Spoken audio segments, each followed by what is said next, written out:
Welcome to the Tech Egg. Don't get scrambled. Enjoy the video. You begin by powering the unit and selecting laser mode so the device emits the beam. This is essential because the wrong mode won't read. Next, set the interface to USB keyboard or COM port depending on your host so data maps correctly. Once done, position the scanner 6 to 12 inches from the barcode, aiming the laser perpendicular to the label to minimize distortion. Make sure ambient light doesn't overwhelm the beam. Adjust distance slightly for dense or small codes. Now configure the scanner's symbologies and output format using the manufacturer's configuration barcodes, so it decodes the right code types and sends data in the expected order. Then refine aiming by using the aiming pattern or focus control.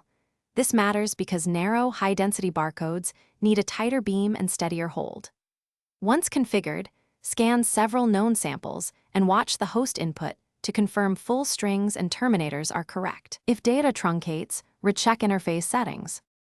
Finish by locking down your configuration and placing the scanner in its permanent mount or adopting a stable hand posture so each read is repeatable. Consistency reduces read errors. Make sure suffixes or prefixes like carriage return or tab match the host application's expectations so entries land correctly. If scans fail, systematically check power, confirm enabled symbologies, adjust distance and angle, and inspect the scan window for scratches or dirt.